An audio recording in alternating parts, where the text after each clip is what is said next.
What's up, everybody? John Arapoli here with My MMA News, and today's guest is coming off a big win at Bellator 276, where he defeated James Adcock by a first-round knockout. Pleased to be joined by Bellator featherweight, and now number 10 featherweight, actually, according to their official ranking system, Cody Law. Cody, thanks for being here, man. Really appreciate the time. Thanks for having me, man. How you doing? Good, man. And before we get into any of this stuff here about this fight, I do have to ask, I know we were talking a little bit before we came on air about it, but Tom Brady coming back, we just did a whole big thing right before your fight talking about how he retired. Now he's obviously back out of retirement. I'm sure you're pretty stoked. Yeah, I'm pumped, man. I'm most pumped for this, the final episode of the Man in the Arena documentary. I don't know if you've been following that. Yeah, true story here. I'm not going to lie to you. I haven't caught any of it yet. I know I should have. I am a big Tom Brady fan. I just haven't had the time to sit down and watch it yet. But I've been hearing a lot of good things about it, though, so far. That's a really good series that they're putting out. It's phenomenal, man. Like, I was really bummed that they were waiting to release the final episode. I think it comes out in April. But yeah, I'm pumped for that, and I'm pumped that he's coming back. You know, he should end on a Super Bowl win. Well, hopefully it's the Green Bay Packers getting the Super Bowl win this year, but we'll see a lot of moving pieces in the NFL. I know the internet has a lot to say about it there. The internet's always undefeated, so we'll let them just be the true winners with it there. But let's get into this fight here a little bit now, though. So when we did our interview, it was funny. We actually did it maybe 2 weeks, I want to say it was, before the fight. He ended up getting an opponent change. So as we're talking about a certain opponent, ends up being a whole different person in there. Was that difficult for you? I know you're a guy that focuses a lot on yourself and your craft and your work, but was there anything difficult about having going through a camp and having a guy change last minute like that, kind of? No, not really. I think the only difficult thing for me is the anxiety of not getting a replacement. I don't care too much. You know, what's the difference? Southpaw, orthodox, wrestler, striker. I'm ready for everybody, you know. It's more just, I just want to make sure I'm fighting. So when I first heard I was losing my opponent, it was Soto I was supposed to fight. Mm-hmm. I was very worried. I had put a lot of work in. I had made a lot of plans for this fight. I was worried I wasn't going to get to compete. So I was just really happy they gave me somebody else. And whoever it was, I was going to say yes to. Yeah, you're a guy who likes to stay busy, too, so I'm sure there's no way on that date you weren't going to say no to anybody. So, anyway, you made it look flawless, man, right? You got the knockout there at 1:17, which you had a pinpoint prediction there. We'll get to that in a second there. But I wanted to ask you just about, how things have kind of slowed down for you here, because it's, every time you go out there anymore, man, you just look so flawless with your performances, and you could tell that you've really grown and matured here a lot as a fighter, and to put it in, a perspective of how I want to ask this question, back when I was coaching track and field, I would, explain to a kid, here's how you're going to throw the shot put, here's how you're going to throw the discus, right? And they would, too much to comprehend all at once. But then as you obviously practice and learn and drill, eventually everything slows right down, where all these steps that go into something, come so natural and so easy, you can really pinpoint things. Are you seeing that in fight game terms here? Are things starting to really slow down for you, where you're so relaxed and you see everything coming so clearly and your movements are just so sharp now because of how slowly things have come down to you now? Yeah, I think, I don't know. I would guess so. I think I'm remembering less of my time in the cage, I watched the fight back, and I don't really remember throwing a left hook. I definitely don't remember throwing, and everything's just kind of reaction, which is a good thing, I think. I'm definitely more comfortable. I have no fear of exchanging. Yeah, I'm happy with the way things look. I'll be excited to see how I perform when we jump levels to the best guys in the division. I think that I will look even better because I'll be going against guys that are more predictable in a sense. The lower competition level, I think, is a little more sporadic, a little more wild and unpredictable. Punches come from weird angles, where when you get to the top guys, it's more standard. It's what you prepare for more often, I think. That's the kind of guys I'm competing against in the gym every day. So I'm very excited for that. And I'm sure you're probably a guy, too, from your high level of competing and wrestling back in the day. You're a guy that's going to probably rise to the occasion, too. You strive for those big moments. And hopefully we're going to see those in a second here, too, because it's obviously it seems everything's headed in that direction, that you have a ranking that they'll be giving you a guy ranked higher than you next. But still sticking with this fight here before we move on to any of that, I did want to ask, I know you said you don't remember throwing those hooks or things like that, but I mean, the hands just, man, they look so good. How much of this is obviously dedicated to the time that you spend in American Top Team, and how much of it is credit to Canelo Alvarez? Because I know obviously you study him, you're watching his boxing matches all the time, you're trying to go in and mimic things that he does that you watch him do. So how much credit goes to the gym, how much goes to Canelo for how good the hands looked recently? I mean, it's hard to divvy it up. You know, you got to give a lot of credit to my coaches back home in Pittsburgh. They're the guys who got me. They got me prepared for my transition to ATT. Boxing, specifically boxing, you know, I started out boxing here in Pittsburgh with Matt Layshock, and he helped me a ton, man. That's where I developed all of my boxing. He's like my only real boxing coach that I've ever had. And then at ATT now, obviously I'm getting better. I've been working with Arden Levin a bit lately, and he's been helping me. You know, I think that high kick was kind of sneaky. I've been working on that with him. I wish it would have been a little sneakier, but it's getting there. But a little credit goes to Canelo Alvarez too. You know, I always watch at least one of his fights. I actually watched his fight with Billy Joe during fight week. Maybe the day of the fight, the day before the fight, I watched his fight with Billy Joe because it was an orthodox southpaw matchup, and I don't know why, man. He gets me excited. I love his style. Hey, a lot of people are excited on Canelo, and the big storyline coming out of this fight, it went viral afterwards. You predicted a knockout, first round, 117. You got the win by knockout, 1 minute, 17 seconds. Just talk about that moment of just that going viral the way how it did, because it had to be crazy enough for, obviously, you know, you're an up-and-coming guy. Like, something like that happens, obviously you get a lot of notoriety out of it. Of course, you got to go on Ariel Helwani's show, which I'm sure every athlete in the world wants to be on there. So, obviously, it had to be a great moment that's opened now a lot of different doors of opportunity for you because of that. Crazy, man. It's these are things I've visualized and have kind of dreamed of having happen for myself for years, and to see them happen, and they're kind of happening faster than most people would expect. In my head, I imagine these things happen like right away. Like somehow, some way, I'll blow up. I'll become a big star before I have to put 10 years into the sport.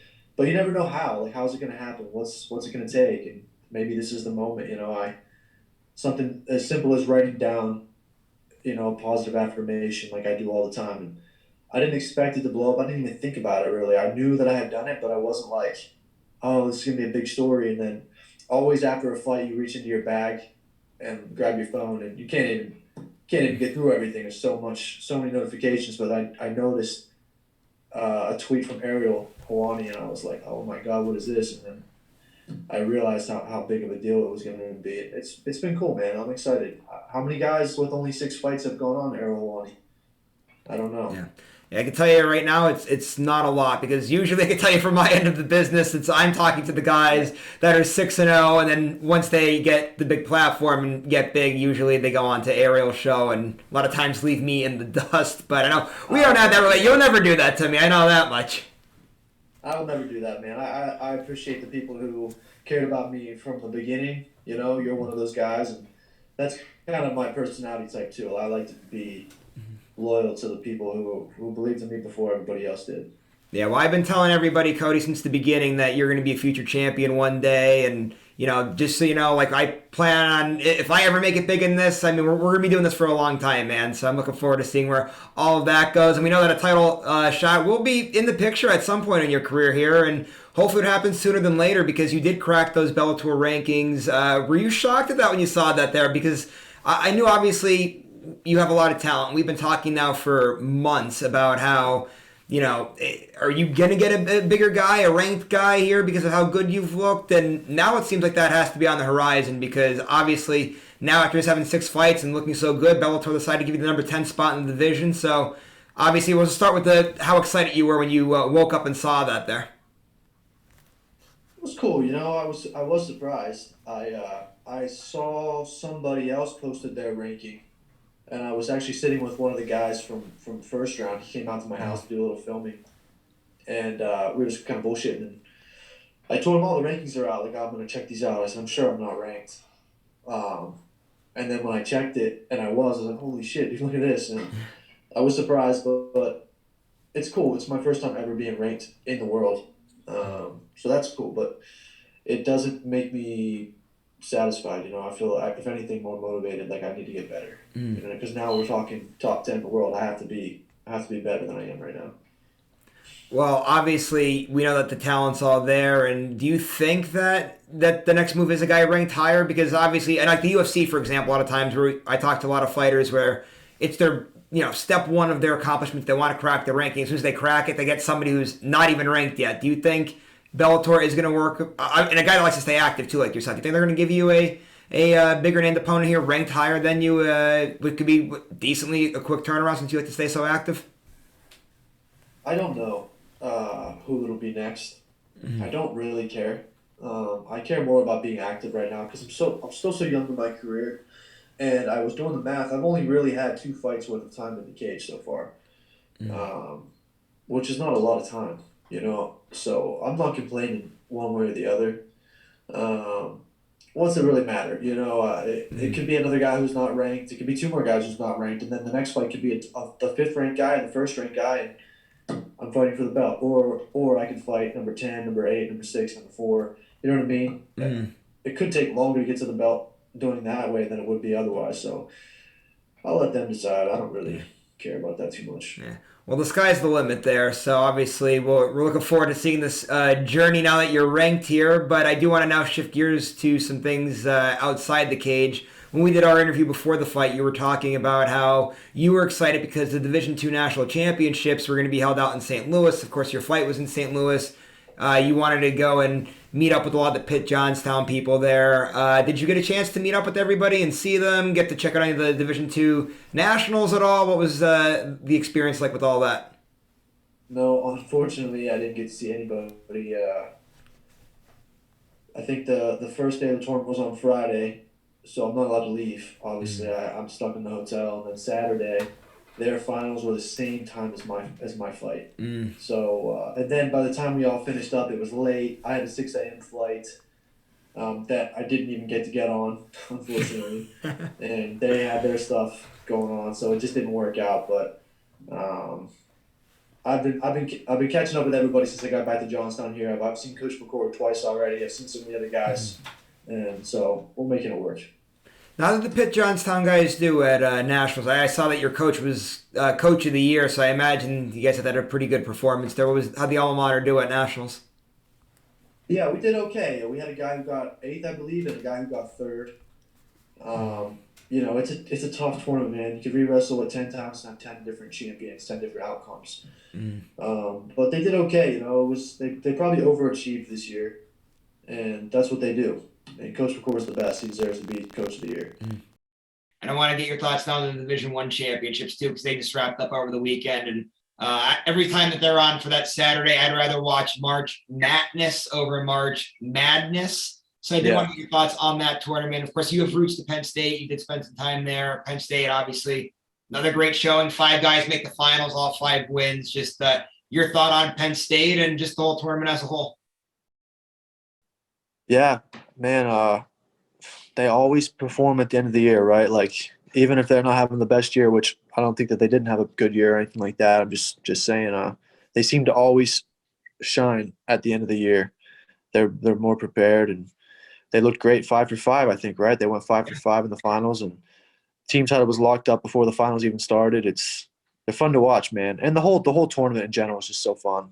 I love watching wrestling. I always Yeah, will. man, it's a great tournament too. It's I always say it's probably, and people always try to have the debate like, what's the hardest tournament in sports? That's definitely one that is 100% up there because there's so many different outcomes and Yeah, stylistically, obviously we say styles make fights. Same thing in wrestling. Styles make the whole entire matchup there. And I did want to get your thoughts. I know we did touch Penn State there. 2 guys that aren't Penn State that I want to ask you about. One of which, Gable Stevens. Obviously, Gable Stevens is one of the best guys in the world with the gold medalist. Now he's going to be going to WWE. What a career at Minnesota there.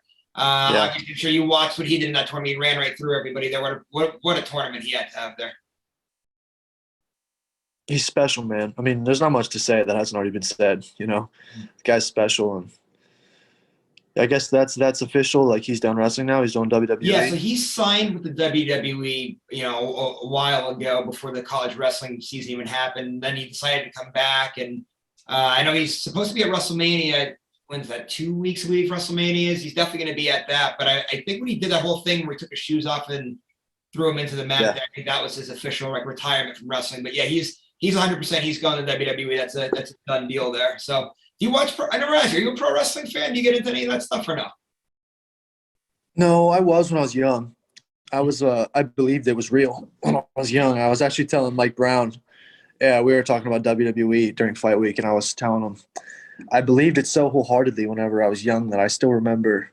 I think I've told the story before, but I was in a hotel room with my family for vacation as just a kid, and I watched Vince McMahon walk out to his car, and the car blew up. And they were like, "Oh, Vince McMahon died," and everyone was asleep but me. And I remember like I was so horrified trying to get my family to like wake up and hear me out that Vince McMahon had died, and nobody was taking me seriously. I couldn't comprehend it. But once I realized it wasn't real, I stopped caring so much about it. Funny story about that. That actually happened in the arena in Wilkes-Barre, where I'm from. And I thought the same thing. Holy crap, Vince McMahon just died. The next day, woke up for school. My parents always had the news on in the morning when we were getting ready. And the local news station here in the area, they came on. That was a lead story. Like, we've been getting phone calls all overnight from people all across the world. Vince McMahon is not dead. He did not die in Wilkes-Barre. It was just last night. So that was kind of ruined the whole entire thing there. But yeah, I'm in a small world there. Yeah. Pennsylvania that happened at. That is crazy. How old were you? How old are you I'm now? 28, so I was trying. I was. Yeah, we're the same age then. Yeah. So I think we were probably like middle school-ish, fifth grade-ish, something like that when that happened. I want to say it was a Probably while ago fifth. now. Yeah. I'm 1 year behind you. I'll be 27 here in like 3 days. So we were the same. We had the same experience exactly. there. And happy early birthday as well. But back to real wrestling here. I did want to get your thoughts on one other guy in the NCAA tournament, Ryan Deacon. So I interviewed Ryan actually. It was before Justin Gaethje fought Habib. So quick side note, I don't know if you knew this or not, but so when Gaethje was preparing for the fight in the summertime, Ryan was from Colorado, so he brought Ryan in to help train and help get him ready for Habib's heavy wrestling there. So I spoke to him obviously about that, and hopefully going to speak to him now that he's won the tournament. But anyway, with Ryan, I mean, what a great story he's had, because last year he was the favorite to win it, and he didn't. He got upset. He had a rough tournament. He ended up wrestling back. He did great in the wrestling and getting third. So what a great redemption story for him that he was able to come back as a graduate due to the COVID year. I don't know how much you followed his career or not, but just your thoughts on what he did there. Yeah, I know of him because we're the same weight class, so I always kind of followed. I guess unintentionally I followed him, but it was good to see. He had a good tournament, and I picked him to win. After I think it was in the semis, he got cradled to his back, and it was looking like, oh my God, he's gonna get pinned. And he fought out of it and fought back to win the match. And I remember thinking like, this guy's gonna win. He's determined to win the tournament. You know what I mean? Because some people break like that, like, oh no, it's happening again. You know, this is the moment, and then they fall apart. And he stayed strong and fought through. And so going into the finals, I had picked him. I thought he was going to find a way to win. And I don't know him or anything like that, but love to see a guy get it done. I'm curious to see if he's going to give MMA a try or not. I know when I talked to him a few years ago, he said he probably not. He's probably going to stick with just wrestling. But I know Justin was trying to get him to put the gloves on and try it out there. So I'm curious to see if he ever gave it a whirl or not. And I guess before we wrap things up here, I'm going to ask you that. Obviously, you're a guy that made the transition. Is it for everybody? A lot of people think they're the notion that if you're a good wrestler, you're going to be great at MMA because of obviously the ability to stuff takedowns and take people down. But I mean, a lot goes into it. Is it made for every wrestler? It's a good question. I don't know. Depends on the style of your wrestling, maybe, and how willing and open you are to put yourself out of your comfort zone, get good at striking. I think a lot of guys they hold on too strongly to that notion that, well, if wrestling's the best base, if you're a wrestler, you're going to be good right away. Well, sure, you can get pretty far with just wrestling, but at some point you're going to have to strike with a guy. There's going to be somebody who is a great wrestler too, but can strike, and then you're in trouble. And the way the sport's moving, you need to be good everywhere. That's why I've made it kind of a point here in these fights obviously I know I could take these guys down and have an easy fight, easy finish. But what better opportunity to get good on the feet and get comfortable. So now when the day comes where it's not an easy takedown, you can still win on the feet. I think it depends on that a lot. If these guys are going to be willing to get good at striking and put themselves in danger a little bit, you Yeah, know. man, a lot goes into the sport there. And hey, great conversation as always, Cody. I appreciate it. Before you roll out, as always, go ahead. Social media management sponsors. Anybody got to give a shout out to? Floor is yours. Yeah, just follow me on Instagram, Cody Law MMA. I got all my sponsors and everything that you need to know about me right there in my homepage.